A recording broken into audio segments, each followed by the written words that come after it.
de niebla. Mientras camina, Bud, su superior, se acerca en un vehículo. Me siguió un trecho y me dijo que diéramos una vuelta. Los hombres se dirigen hacia el bosque de Rendlesham.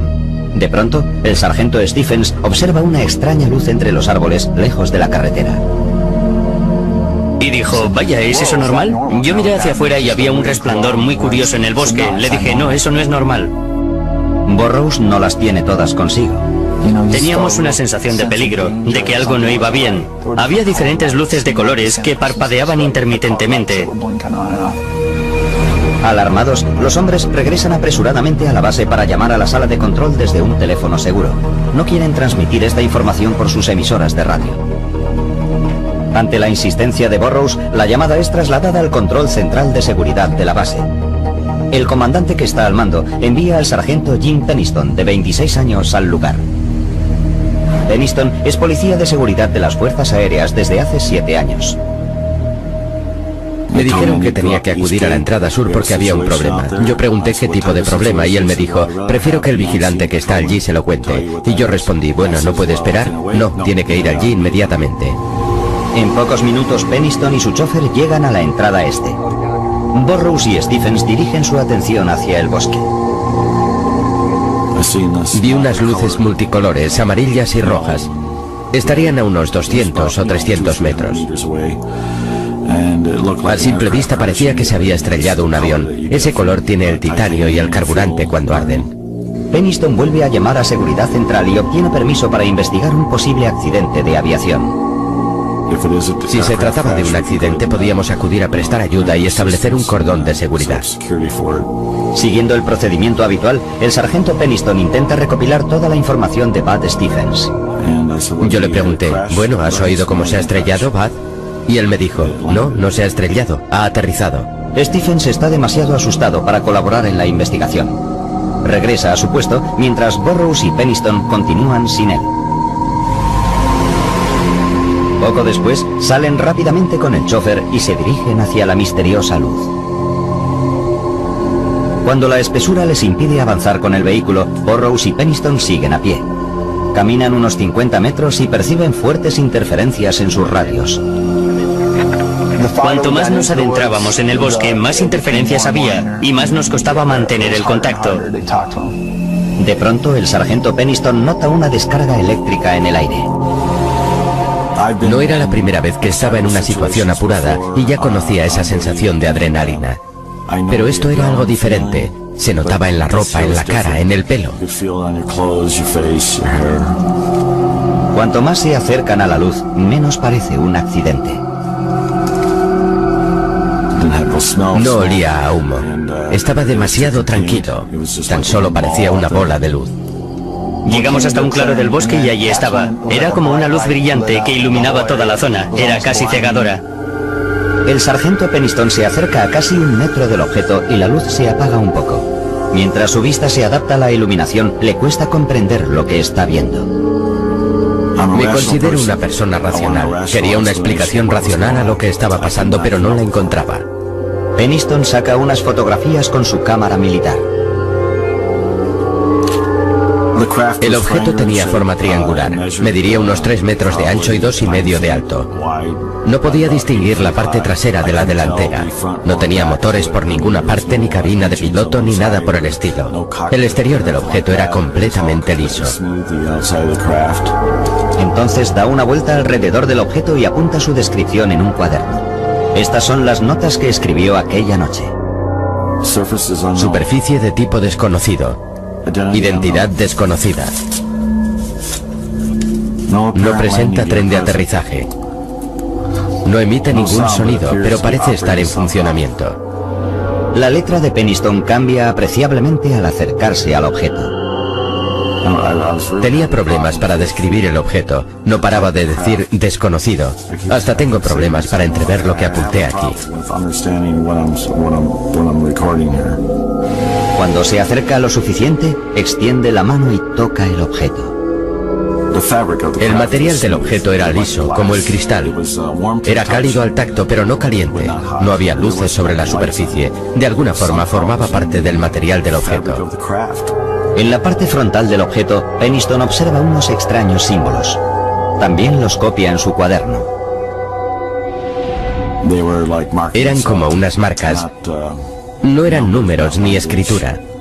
Habría unos cuantos, tal vez 6 símbolos que medían 1 metro de anchura. Yo no había sido entrenado para aquella experiencia. De pronto, el objeto emite una luz cegadora. Los hombres se ponen a cubierto. Entonces el objeto, o lo que fuese, se elevó y se alejó por encima de los árboles. La velocidad del objeto que se alejaba de la zona fue... La mejor manera de describirla sería en un abrir y cerrar de ojos. En todos los años que llevo con las fuerzas aéreas jamás había visto un objeto moverse a tal velocidad ni jamás lo veré. Mientras los hombres se incorporan lentamente, les llama la atención otro destello de luz a través de los árboles. Al principio creen que es el objeto, pero al fijarse mejor comprenden que es el faro de Orford Ness, que se encuentra a 8 kilómetros de allí. Burroughs y Penniston comprueban sus radios. Vuelven a funcionar. Son las 5 de la madrugada. Han pasado unas 2 horas desde que vieron por primera vez las misteriosas luces del bosque. Contactan con Seguridad Central y su comandante les ordena que se reúnan con un equipo de seguridad en la entrada este. Estábamos como, ¿y ahora qué decimos? No podíamos explicar lo que habíamos visto. Un poco más tarde, aquella misma mañana, los hombres son llevados a prestar declaración. Penniston se muestra reacio a dar a conocer todo lo que ha presenciado. Dar detalles de lo que nos había pasado no habría sido bueno para nuestra carrera profesional. Fui al despacho del comandante junto a Burroughs y dimos un informe más o menos aséptico de lo que nos había sucedido aquella noche. Después del informe, Penniston asegura que el comandante les dio una velada advertencia. Caballeros, dijo, el proyecto Blue Book finalizó en 1969. A veces es mejor dejar en paz ciertas cosas. Proyecto Blue Book era el nombre en clave de una polémica unidad de investigación sobre ovnis de las Fuerzas Aéreas de los Estados Unidos. Antes de ser disuelta, su objetivo era averiguar si los ovnis eran una posible amenaza para la seguridad nacional. Pese a las advertencias de su comandante, el sargento Penniston no puede quitarse de la cabeza aquel extraño encuentro. Volví a mi casa y no pude pegar ojo. Me quedé sentado en el salón durante 2 o 3 horas y al final pensé, tengo que volver allá.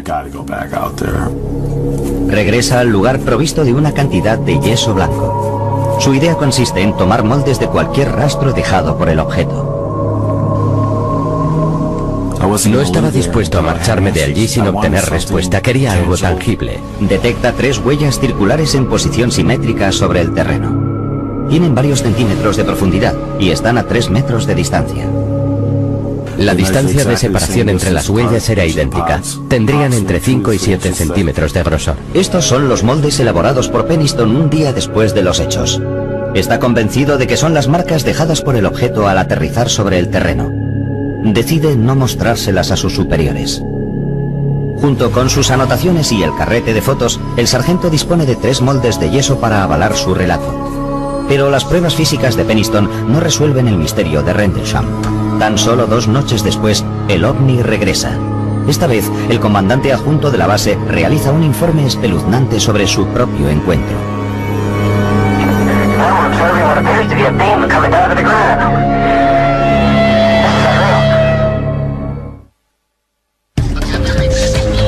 Finales de diciembre de 1980. Los avistamientos de objetos misteriosos en el complejo militar de la OTAN Woodbridge-Bentwaters han puesto nerviosos a muchos aviadores. Estos extraños encuentros comenzaron la noche del 25 de diciembre, cuando varios aviadores declararon haber visto luces poco comunes. A primera hora del día 26, 2 hombres aseguraron haberse acercado a escasos centímetros de un objeto que había aterrizado en el bosque cercano. Es la tarde del día 27. El comandante delegado de la base, teniente coronel Charles Holt, asiste a una fiesta en el club de oficiales. La fiesta se interrumpe cuando uno de sus hombres llega con aspecto agitado. Llegó y estaba pálido como un cadáver. Y lo cierto es que era una persona con aplomo. Anteriormente había sido marine. Nos dijo, ha vuelto. Nos miramos y repitió, ha vuelto, el ovni ha vuelto. Después de 2 noches de relatos inquietantes, Holt decide tomar cartas en el asunto. La policía pasaba más tiempo mirando al cielo que a los aviones que debía proteger. Ya era hora de poner punto y final a todo este asunto. Holt da instrucciones a un grupo de seguridad de 3 hombres para que preparen su equipo y le esperen en su despacho. En pocos minutos se dirigen hacia el bosque de Rendlesham. Cuando Holt llega, ya se ha establecido un cordón de seguridad alrededor del perímetro del bosque. Holt es informado de la situación y se le comunica que el ovni ya no es visible, pero los hombres perciben extrañas interferencias en sus linternas de alta potencia. Holt y su equipo preparan una cámara de alta resolución, un contador Geiger y un aparato de visión nocturna llamado Starscope. Me llevé mi pequeña grabadora personal. Suelo llevarla conmigo a todas partes para grabar lo que sucede. El equipo se adentra en el bosque. Estaba dispuesto a investigar y demostrar que todo tenía una explicación razonable y sencilla. Esta es la grabación que Holt realizó aquella noche.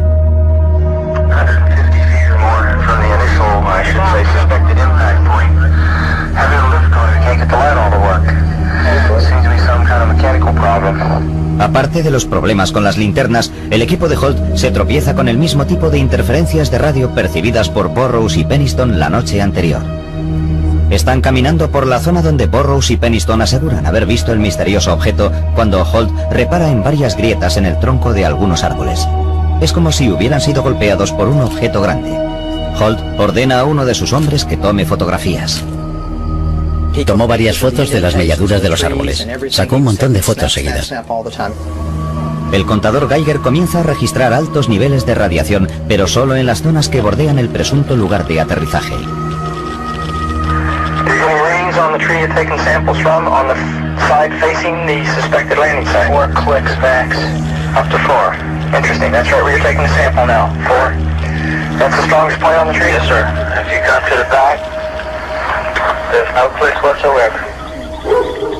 De pronto, unos sonidos hacen vibrar el bosque.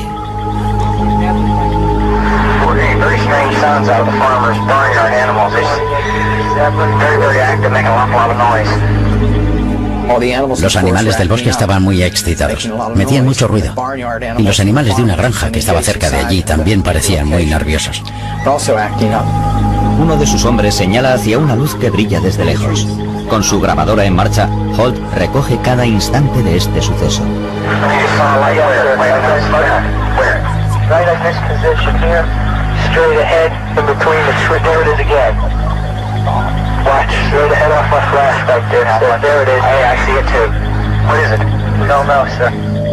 Vimos un objeto rojo y brillante. Parecía un ojo. Sería la mejor descripción. Era rojo brillante y tenía un centro oscuro. Parecía estar parpadeando.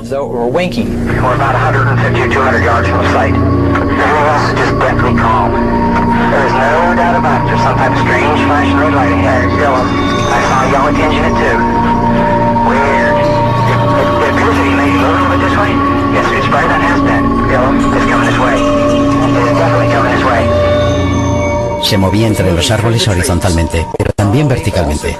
En otras palabras, se movía en zigzag entre los árboles y goteaba. Yo lo definiría como metal fundido. Holt y sus hombres persiguen el objeto hasta una campa cercana. Conforme nos acercábamos, se alejaba. Se alejó de nosotros hacia la puerta del granjero y permaneció allí unos 20 o 30 segundos.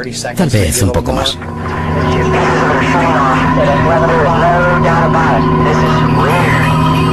De repente explotó silenciosamente en multitud de objetos blancos, de modo que nos acercamos a la huerta y buscamos sobre el terreno marcas de quemaduras o pruebas, o cualquier cosa procedente del objeto. Los hombres no encuentran nada. Desde lo alto, el objeto da un repentino giro. Se acercó a nosotros a una velocidad altísima.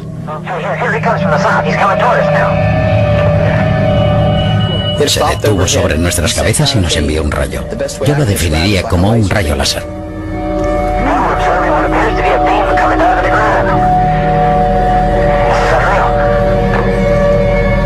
En cuanto a diámetro, era un rayo estable. Caía frente a nuestros pies y nos quedamos mirando asombrados. Y yo pensé, ¿será una señal?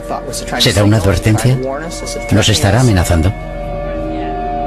Y tan rápido como había aparecido, el objeto desapareció. El objeto se aleja rápidamente. El equipo, hipnotizado, lo observa mientras se desplaza por encima de la base y sigue emitiendo rayos hacia el suelo. Algunos creen que la luz se proyecta directamente sobre la zona de almacenamiento de armas de la base, donde supuestamente se guardan misiles nucleares.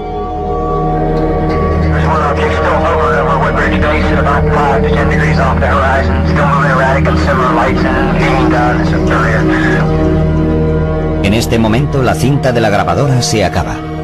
El objeto sigue volando en la distancia, pero Holt y su equipo no saben qué hacer. No existe un protocolo para lo que acaban de presenciar. Desconcertados y cansados, los hombres regresan a la base. El aviador John Burroughs, que había visto el ovni 2 noches antes, llega al lugar junto con el sargento Adrián Bustinza. A Burroughs le preocupa el comportamiento de los hombres que regresan del bosque. Se sentían extraños, no lo sabría decir. Estaban alterados. Tras una breve conversación, Burroughs descubre una luz azulada que brilla en la misma zona que Halt acaba de examinar. El aviador está decidido a seguir investigando. Empecé a insistirle. Vamos, coronel, déjeme salir a ver. Quiero ver lo que es. Al final me dio autorización y Bustinza y yo fuimos allá a observar con más detenimiento. Los hombres avanzan hacia el extraño resplandor azul. Sube la adrenalina y Burroughs empieza a correr. Al acercarme a lo que quiera que fuese, de repente desapareció. El terreno queda en penumbra. Los aviadores están asustados y confusos. Sencillamente desapareció. Yo me quedé en medio del campo, no había nada. Burroughs se dirige a Bustinza con incredulidad. Me dice, ¿qué le ha pasado? Y yo, no sé de qué me habla. Y él, usted estaba como envuelto en la luz. Era como si usted estuviera ahí de pie. De repente queda envuelto en la luz y desaparece. Burroughs y Bustinza regresan a la base. El segundo encuentro de Burroughs con la extraña luz le deja sumido en un mar de dudas. Lo que no saben es que se ha puesto en marcha una investigación secreta de varias agencias del gobierno. Los hombres aseguran que al volver a la base aquella noche se tropezaron con una conspiración del gobierno.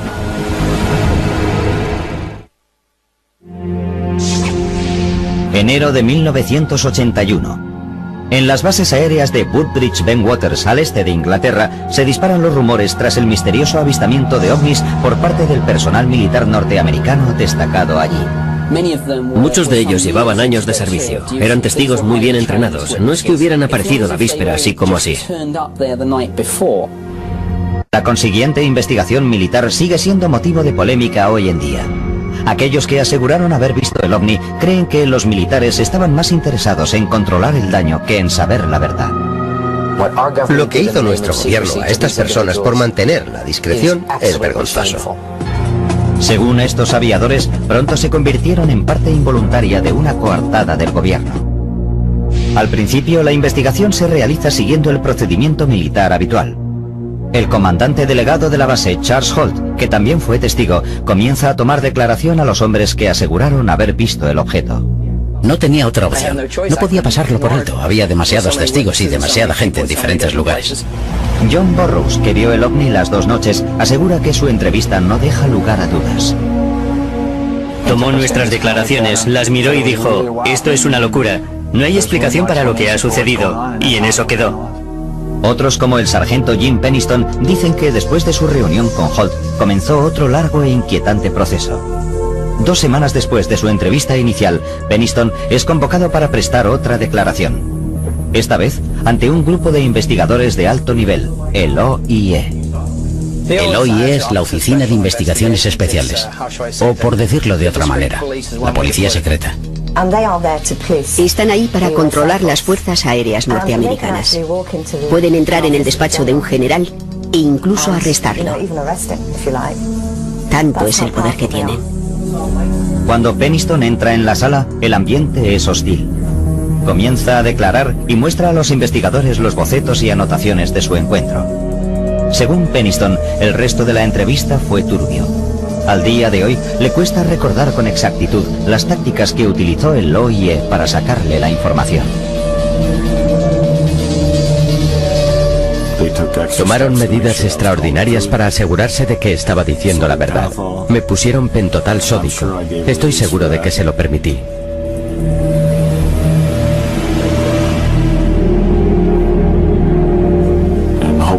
Esperaba que creyeran que lo que decía era la verdad. Pienso que les di mi permiso para que lo hicieran.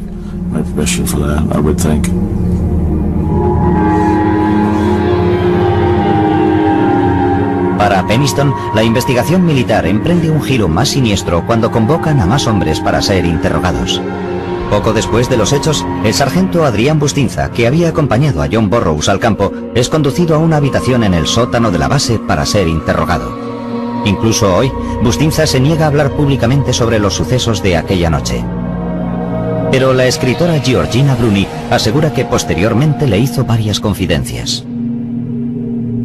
Le dijeron, escuche, lo que usted vio fue la luz del faro. Y él contestó, no, vi mucho más que eso. Y ellos, usted no nos está entendiendo, ¿no? Y lo retuvieron hasta que aceptó reconocer que lo que había visto era el faro. Entonces le dijeron, las balas son muy baratas, 10 céntimos la docena. Entonces es cuando él dijo, vale, fue el faro. Otros testigos también aseguran que les obligaron a cambiar su relato sobre el ovni. Nos dijeron que teníamos que tratarlo con confidencialidad absoluta. Y así fue, nunca hablamos de ello. Según Burroughs, es evidente que el gobierno oculta algo. Poco después de su interrogatorio, Burroughs vuelve a su puesto de guardia. Mientras realiza sus rondas, comprueba que en el bosque hay una actividad frenética. De Woodbridge salían vehículos hacia el bosque. Había helicópteros sobrevolando la zona. Algo estaba pasando allí. Lo que era exactamente no lo sé. El comandante delegado de la base, Charles Holt, también está al tanto de las actividades ocultas de la base. Me enteré por algunas personas que al día siguiente había llegado un avión lleno de gente y que se habían dedicado a investigar a fondo. Peniston y Holt aseguran que tomaron fotografías del misterioso objeto, pero cuando las imágenes vuelven del laboratorio, están veladas. La mayoría de las fotos estaban veladas. Me pareció muy extraño. Lo que yo creo es que velaron intencionadamente las fotos que hice. Estoy convencido. Incluso el teniente coronel Holt, el testigo de mayor rango, cree que los militares le ocultan algo. A medida que prosigue la investigación, le solicitan que redacte a máquina un informe basado en sus entrevistas con los demás testigos y lo entregue a sus superiores. Holt cree que este documento será compartido con el gobierno británico. Holt hace lo que le ordenan y entrega un informe bajo el título Luces Inexplicables. Escribe, los individuos informaron haber visto un extraño objeto brillante en el bosque.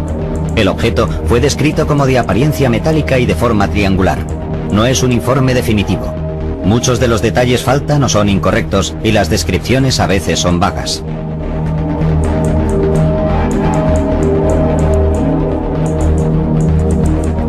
El informe no estaba pensado para uso público. Estaba destinado al Ministerio de Defensa para que se involucraran en una investigación a fondo. Sus superiores archivan el informe y las extrañas luces ya no vuelven nunca más a la base. Los rumores sobre la nave extraterrestre acaban diluyéndose.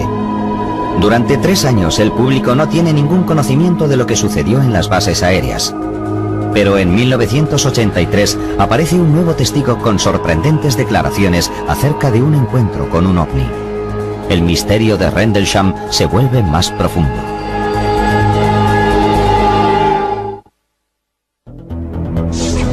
...2 de octubre de 1983.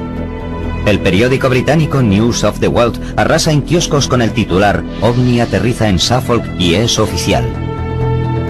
En el artículo se asegura que a finales de diciembre de 1980, un misterioso objeto impulsado por control inteligente invadió los cielos sobre la base aérea de Woodbridge Bentwaters.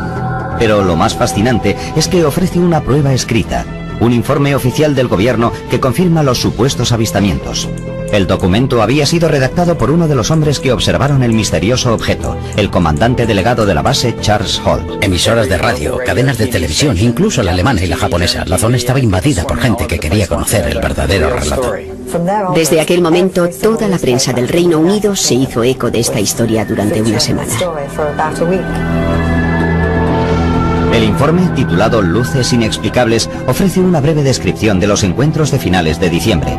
En él se incluye la descripción realizada por Peniston de un extraño objeto que maniobraba entre los árboles, así como el relato de Holt sobre una luz roja parecida al sol en el cielo nocturno. Pero, ¿cómo se filtró esta historia al público?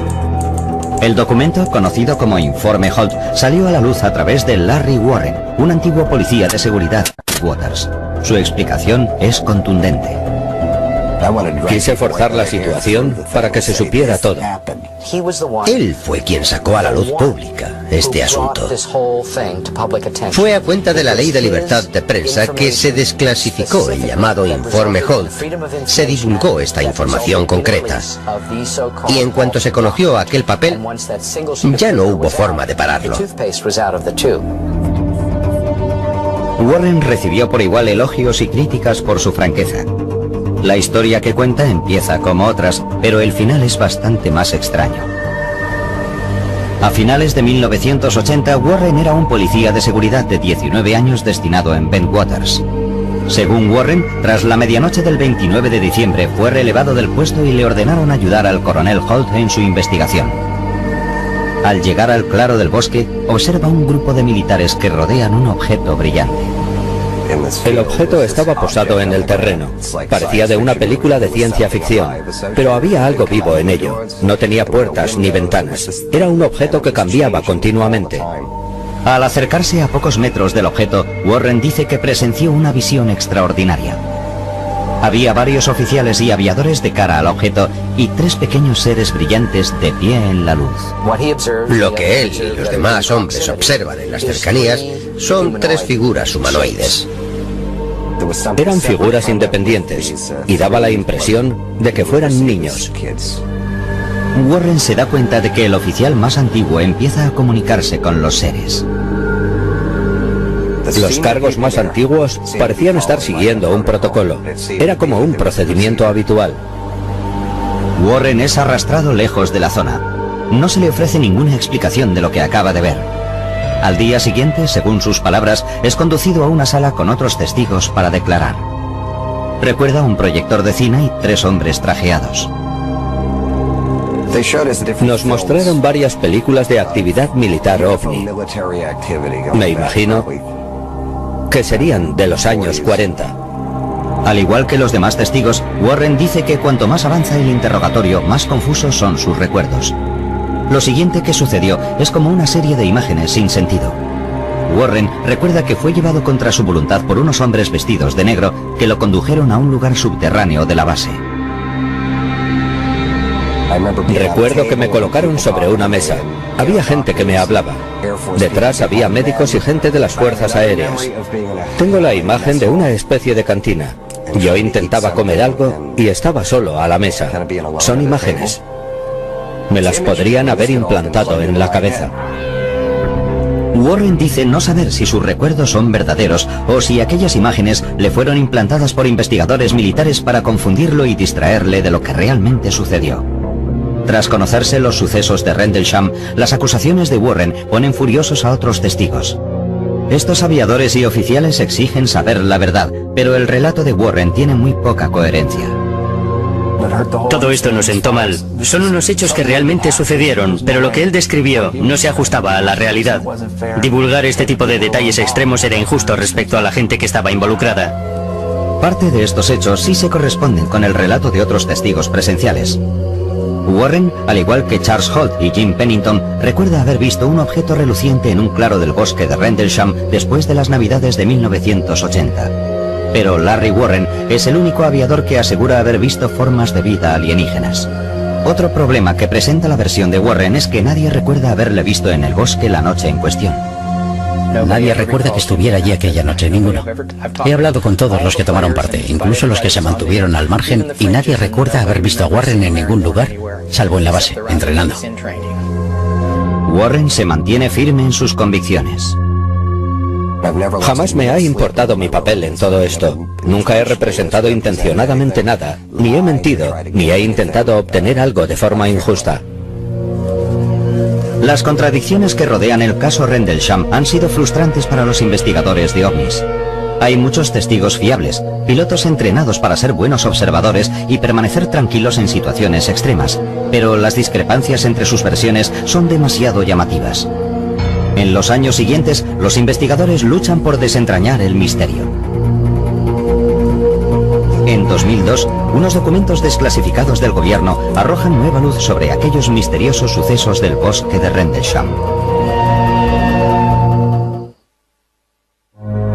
Could have been the spot where the alien craft landed. Desde 1983, el caso Rendlesham ha acaparado la atención de todo el mundo, pero hasta la fecha de hoy sigue sin haber una explicación para lo que el personal de las Fuerzas Aéreas norteamericanas aseguró haber visto en el bosque y los cielos de Suffolk, Inglaterra. Algunos expertos que han revisado los informes de las extrañas luces y la nave brillante han llegado a la conclusión de que se trata de una simple ilusión óptica. James McGahan, general retirado de las Fuerzas Aéreas, se enteró por casualidad. Oí hablar del caso de Rendlesham por primera vez en 1983, cuando estuve en la base realizando unas maniobras militares de servicio provisional. En su recorrido descubre que a 8 kilómetros de las bases, a orillas del Mar del Norte, se encuentra el faro de Orford Ness. McGahan cree que los testigos confundieron este faro con un ovni. En una noche fría y oscura de diciembre, el faro proyecta su luz a través de los árboles. Este brillante foco de luz se cuela entre los árboles y puede producir efectos ópticos muy curiosos. La luz se dispersa por los árboles. John Burroughs sí menciona el faro en su primera declaración ante sus superiores. En el informe dice que una vez desaparecidas las misteriosas luces, pensó que el faro era otro objeto, pero rápidamente se dio cuenta de su error. Quiero dejar algo bien claro. Por mucho que alguien quiera distorsionarlo, si se lee el informe, sobre todo el mío, se hace una distinción entre lo que vimos al principio y la luz del faro que vimos posteriormente. En ningún momento de mi declaración pone que creímos que la luz del faro era el objeto. He hecho una exhaustiva investigación en torno a este faro.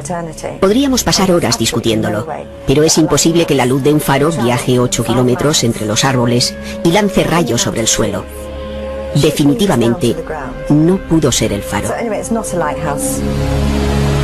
Pero McGahan asegura que hay otra explicación para las luces del cielo que nada tiene que ver con los ovnis. La noche del 25, hacia las 9:30, un satélite Cosmos volvió a entrar en la atmósfera terrestre. Seguramente tendría un aspecto de bola de fuego, como un meteoro muy brillante. Durante casi 20 años, escépticos y creyentes han seguido buscando respuestas. En 2002, en parte gracias a investigadores como Georgina Bruni, el gobierno británico desclasifica una nueva partida de archivos. Los documentos proporcionan nueva información sobre el caso, pero también suscitan nuevos interrogantes. Una cosa sí queda clara.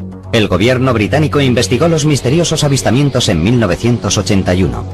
Este hecho parece demostrar que los investigadores militares no creían que los avistamientos fueran provocados por un faro o un satélite. Pero los archivos también revelan los puntos débiles de la investigación. Descubrimos que parte de las instalaciones de radar eran defectuosas. Las cámaras no funcionaron la noche en cuestión, o tuvieron un problema, y no había película.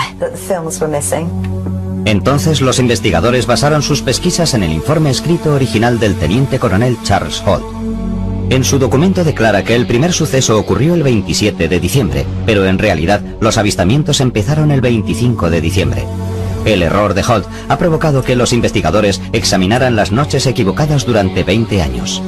Para Nick Pope, oficial del Ministerio de Defensa, es una revelación frustrante.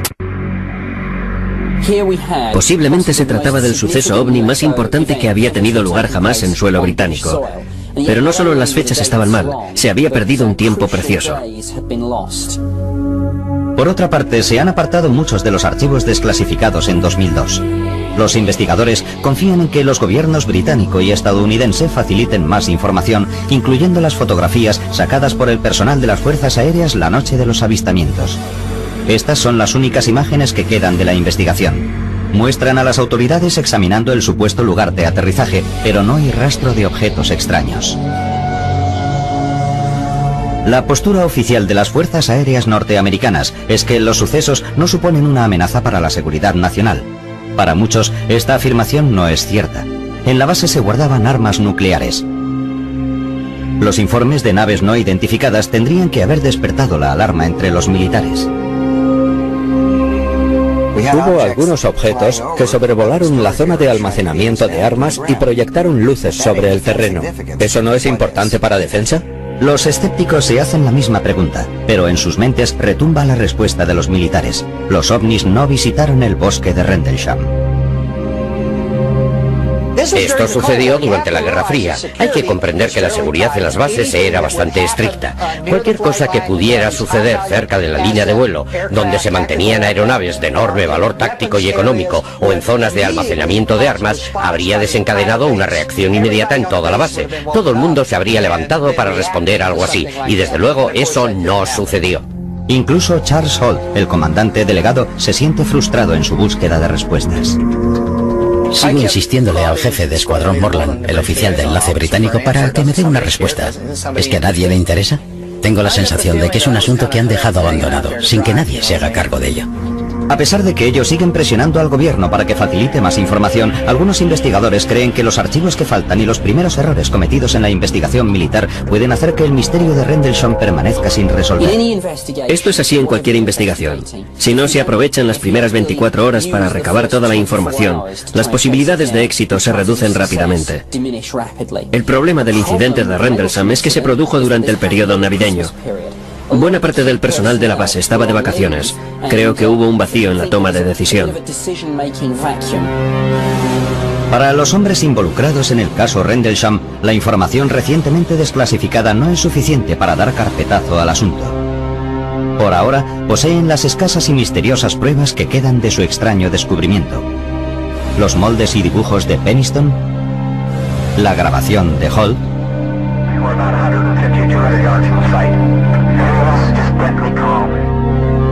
Jim Peniston, Larry Warren y John Burroughs siguen preguntándose por qué el gobierno oculta la verdad. Hay una cadena de mando, hay una cadena de custodia, se guarda registro de todo, y en este caso han hecho como si todo se hubiera volatilizado. Creo que técnicamente nosotros también somos parte de la tapadera, seguramente porque dimos un informe inicial muy aséptico. Como solía decir John Lennon, una conspiración de silencio habla más alto que las palabras. Y eso es un hecho, y mientras pueda, seguiré insistiendo a la gente, y seguiré gritando a los cuatro vientos. Esto es lo que ocurrió. Juzguen por ustedes mismos. En Norteamérica todo el mundo ha oído hablar de Roswell. Aquí solo los investigadores conocen el caso Rendlesham, pero a mí me parece que este caso es mucho más importante que el de Roswell. Podría ser el suceso ovni más grande de todos los tiempos. Merece un lugar destacado, merece ser conocido por el público. La gente todavía me pregunta qué fue lo que pasó. No lo sé. ¿Qué fue? La verdad es que no lo sé. Ni idea.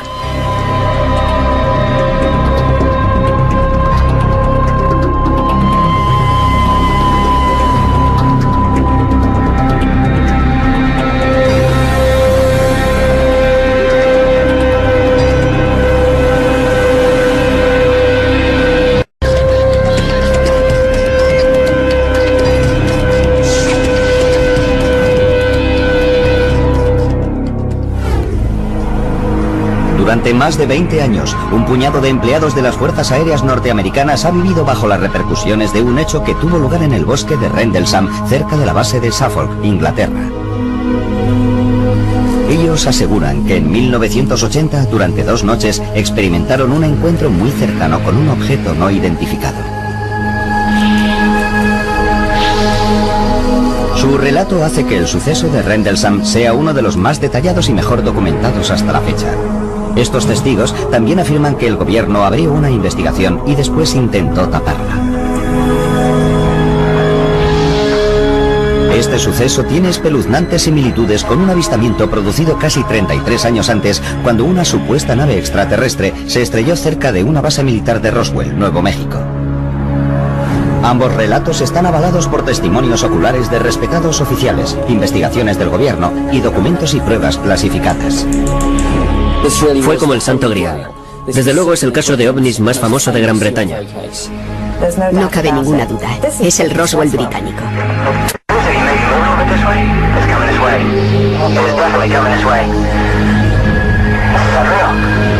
¿Qué fue lo que realmente sucedió en el bosque que rodea las bases aéreas de Woodbridge Bentwaters en diciembre de 1980? Si pregunta al Pentágono acerca de lo que sucedió en diciembre de 1980 en la base aérea de Woodbridge, le dirán que no pasó nada. La gente tiene que salir y contar algo. Sucedió y fue auténtico. Alguien más estuvo en el bosque de Rendlesham en 1980. El Roswell británico. Esta es la base de las Fuerzas Aéreas Británicas de Bentwaters. Situada a 110 kilómetros al nordeste de Londres, este ahora tranquilo lugar fue en su día una instalación militar altamente sofisticada. La función básica de las dos bases era ayudar a la OTAN en caso de que se produjera una guerra en Europa. Podíamos actuar y movilizar a nuestros A-10 para apoyar cualquier maniobra de guerra que nos ordenaran realizar. En 1980, con la Guerra Fría en pleno apogeo, las bases aéreas de Bentwaters y la cercana Woodbridge son mantenidas por unos 12.000 empleados de las Fuerzas Aéreas estadounidenses. Es uno de los complejos de la OTAN más grandes de Europa. Pero la zona, rodeada por el denso bosque de Rendlesham, oculta un secreto. Este fue el lugar de almacenamiento de armas secreto de Bentwaters. Lo que se custodiaba aquí es oficialmente confidencial, pero tanto los investigadores como los observadores coinciden en que bajo estos búnkeres de hormigón se guardaba un arsenal nuclear. Aquellos búnkeres subterráneos de alta seguridad, con capas alternativas de acero, hormigón, tierra, acero, hormigón y tierra, contenían cerca de 300.000 kilotones de potencia nuclear. Los aviadores norteamericanos que trabajan en esta base están altamente cualificados. Están entrenados para enfrentarse a situaciones de vida o muerte con serenidad. Y esto es lo que hace que los hechos de Rendlesham sean aún más extraños, porque lo que estos intrépidos hombres vieron la noche de Navidad de 1980 les hizo temblar de miedo. Son las 3 de la madrugada. El piloto John Burroughs patrulla por la entrada este de la base aérea de Woodbridge, una de sus tareas habituales como policía de seguridad. Seguridad se encargaba de las pistas, el almacenamiento de armas y cosas así. Controlábamos la entrada a la base. Este joven de 20 años de edad lleva casi 2 en las Fuerzas Aéreas y ha estado destinado en Bentwaters durante casi año y medio. Hoy apenas hay mucho más que contemplar que las estrellas en el cielo. Hacía bastante frío. La noche estaba muy despejada, apenas había nubes, pero sí había un poco de niebla. Mientras camina, Bud, su superior, se acerca en un vehículo. Me siguió un trecho y me dijo que diéramos una vuelta. Los hombres se dirigen hacia el bosque de Rendlesham. De pronto, el sargento Stephens observa una extraña luz entre los árboles lejos de la carretera. Y dijo, vaya, ¿es eso normal? Yo miré hacia afuera y había un resplandor muy curioso en el bosque. Le dije, no, eso no es normal. Burroughs no las tiene todas consigo. Teníamos una sensación de peligro, de que algo no iba bien. Había diferentes luces de colores que parpadeaban intermitentemente. Alarmados, los hombres regresan apresuradamente a la base para llamar a la sala de control desde un teléfono seguro. No quieren transmitir esta información por sus emisoras de radio. Ante la insistencia de Burroughs, la llamada es trasladada al control central de seguridad de la base. El comandante que está al mando envía al sargento Jim Peniston, de 26 años, al lugar. Peniston es policía de seguridad de las Fuerzas Aéreas desde hace 7 años. Me dijeron que tenía que acudir a la entrada sur porque había un problema. Yo pregunté qué tipo de problema y él me dijo, prefiero que el vigilante que está allí se lo cuente. Y yo respondí, bueno, ¿no puede esperar? No, tiene que ir allí inmediatamente. En pocos minutos, Peniston y su chofer llegan a la entrada este. Burroughs y Stephens dirigen su atención hacia el bosque. Vi unas luces multicolores, amarillas y rojas. Estarían a unos 200 o 300 metros.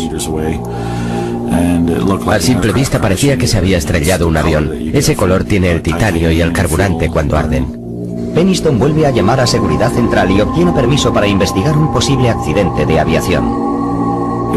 Si se trataba de un accidente, podíamos acudir a prestar ayuda y establecer un cordón de seguridad. Siguiendo el procedimiento habitual, el sargento Peniston intenta recopilar toda la información de Bud Stephens. Yo le pregunté, bueno, ¿has oído cómo se ha estrellado, Bud? Y él me dijo, no se ha estrellado, ha aterrizado. Stephens está demasiado asustado para colaborar en la investigación. Regresa a su puesto mientras Burroughs y Peniston continúan sin él. Poco después, salen rápidamente con el chofer y se dirigen hacia la misteriosa luz. Cuando la espesura les impide avanzar con el vehículo, Burroughs y Peniston siguen a pie. Caminan unos 50 metros y perciben fuertes interferencias en sus radios. Cuanto más nos adentrábamos en el bosque, más interferencias había y más nos costaba mantener el contacto. De pronto, el sargento Peniston nota una descarga eléctrica en el aire. No era la primera vez que estaba en una situación apurada y ya conocía esa sensación de adrenalina.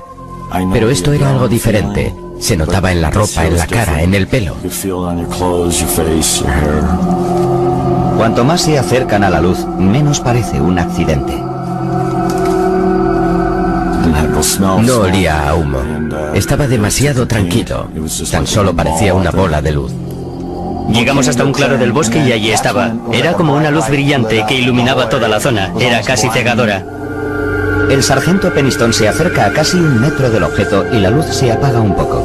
Mientras su vista se adapta a la iluminación, le cuesta comprender lo que está viendo. Me considero una persona racional. Quería una explicación racional a lo que estaba pasando, pero no la encontraba. Peniston saca unas fotografías con su cámara militar. El objeto tenía forma triangular. Mediría unos 3 metros de ancho y 2,5 de alto. No podía distinguir la parte trasera de la delantera. No tenía motores por ninguna parte, ni cabina de piloto, ni nada por el estilo. El exterior del objeto era completamente liso. Entonces da una vuelta alrededor del objeto y apunta su descripción en un cuaderno. Estas son las notas que escribió aquella noche. Los moldes y dibujos de Peniston, la grabación de Holt,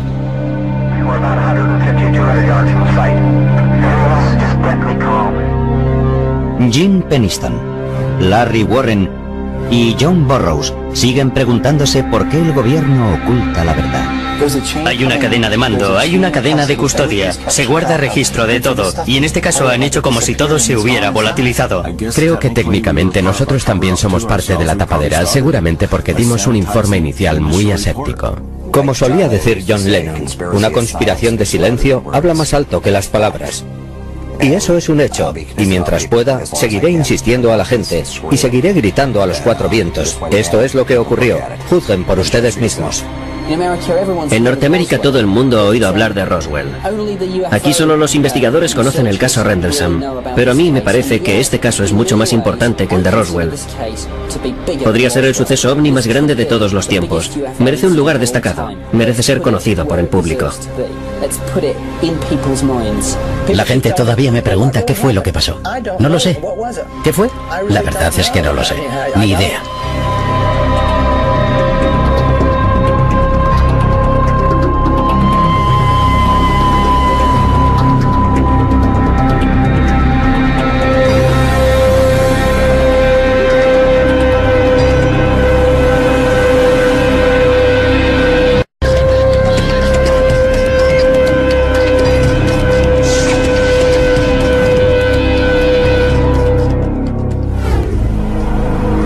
Durante más de 20 años, un puñado de empleados de las Fuerzas Aéreas norteamericanas ha vivido bajo las repercusiones de un hecho que tuvo lugar en el bosque de Rendlesham, cerca de la base de Suffolk, Inglaterra. Ellos aseguran que en 1980, durante 2 noches, experimentaron un encuentro muy cercano con un objeto no identificado. Su relato hace que el suceso de Rendlesham sea uno de los más detallados y mejor documentados hasta la fecha. Estos testigos también afirman que el gobierno abrió una investigación y después intentó taparla. Este suceso tiene espeluznantes similitudes con un avistamiento producido casi 33 años antes, cuando una supuesta nave extraterrestre se estrelló cerca de una base militar de Roswell, Nuevo México. Ambos relatos están avalados por testimonios oculares de respetados oficiales, investigaciones del gobierno y documentos y pruebas clasificadas. Fue como el Santo Grial. Desde luego es el caso de ovnis más famoso de Gran Bretaña. No cabe ninguna duda. Es el Roswell británico.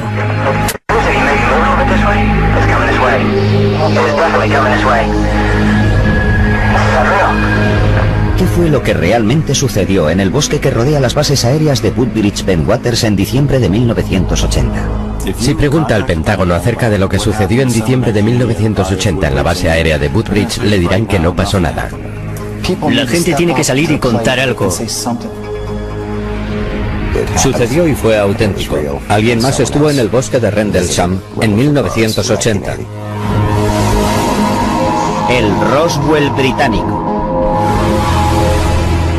Esta es la base de las Fuerzas Aéreas Británicas de Bentwaters. Situada a 110 kilómetros al nordeste de Londres, este ahora tranquilo lugar fue en su día una instalación militar altamente sofisticada. La función básica de las dos bases era ayudar a la OTAN en caso de que se produjera una guerra en Europa. Podíamos actuar y movilizar a nuestros A-10 para apoyar cualquier maniobra de guerra que nos ordenaran realizar. En 1980, con la Guerra Fría en pleno apogeo, las bases aéreas de Bentwaters y la cercana Woodbridge son mantenidas por unos 12.000 empleados de las Fuerzas Aéreas estadounidenses. Es uno de los complejos de la OTAN más grandes de Europa. Pero la zona, rodeada por el denso bosque de Rendlesham, oculta un secreto. Este fue el lugar de almacenamiento de armas secreto de Bentwaters. Lo que se custodiaba aquí es oficialmente confidencial, pero tanto los investigadores como los observadores coinciden en que bajo estos búnkeres de hormigón se guardaba un arsenal nuclear. Aquellos búnkeres subterráneos de alta seguridad, con capas alternativas de acero, hormigón, tierra, acero, hormigón y tierra, contenían cerca de 300.000 kilotones de potencia nuclear. Los aviadores norteamericanos que trabajan en esta base están altamente cualificados. Están entrenados para enfrentarse a situaciones de vida o muerte con serenidad. Y esto es lo que hace que los hechos de Rendlesham sean aún más extraños, porque lo que estos intrépidos hombres vieron la noche de Navidad de 1980 les hizo temblar de miedo. Son las 3 de la madrugada. El piloto John Burroughs patrulla por la entrada este de la base aérea de Woodbridge, una de sus tareas habituales como policía de seguridad.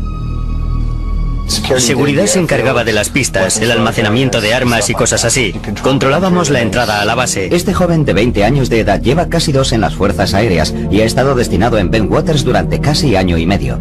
Hoy apenas hay mucho más que contemplar que las estrellas en el cielo. Hacía bastante frío. La noche estaba muy despejada, apenas había nubes, pero sí había un poco de niebla. Mientras camina, Bud, su superior, se acerca en un vehículo. Me siguió un trecho y me dijo que diéramos una vuelta. Los hombres se dirigen hacia el bosque de Rendlesham.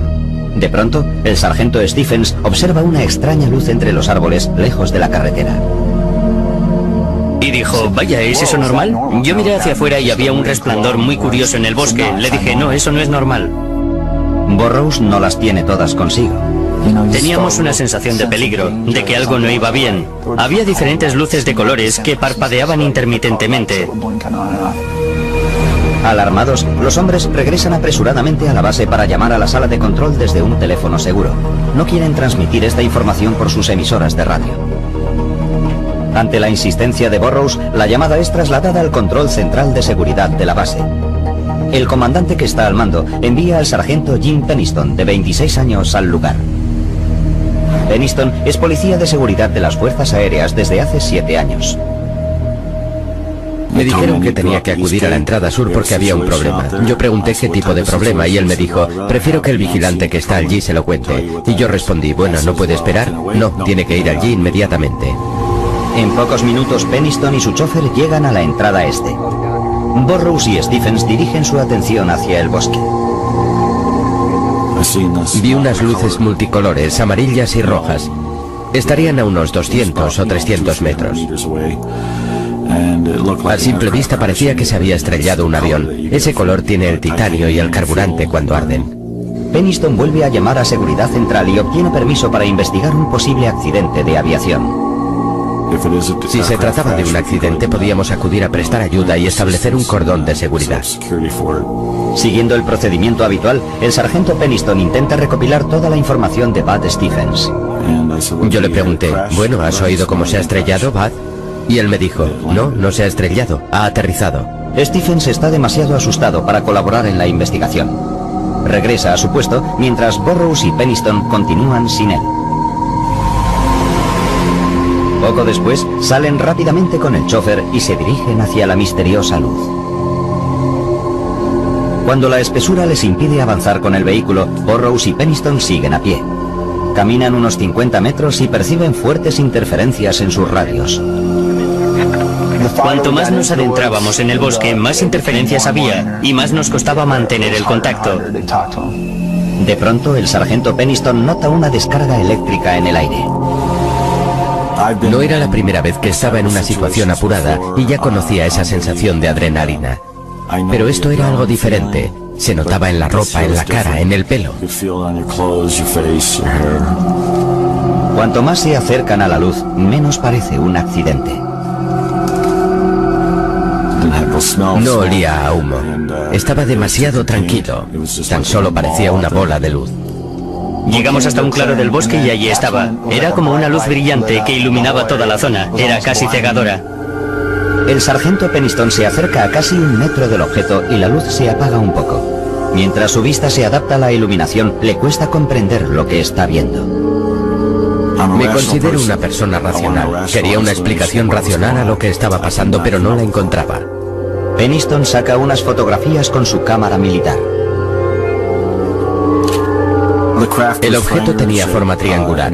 Mediría unos 3 metros de ancho y 2,5 de alto. No podía distinguir la parte trasera de la delantera. No tenía motores por ninguna parte, ni cabina de piloto, ni nada por el estilo. El exterior del objeto era completamente liso. Entonces da una vuelta alrededor del objeto y apunta su descripción en un cuaderno. Estas son las notas que escribió aquella noche. Superficie de tipo desconocido. Identidad desconocida. No presenta tren de aterrizaje. No emite ningún sonido, pero parece estar en funcionamiento. La letra de Peniston cambia apreciablemente al acercarse al objeto.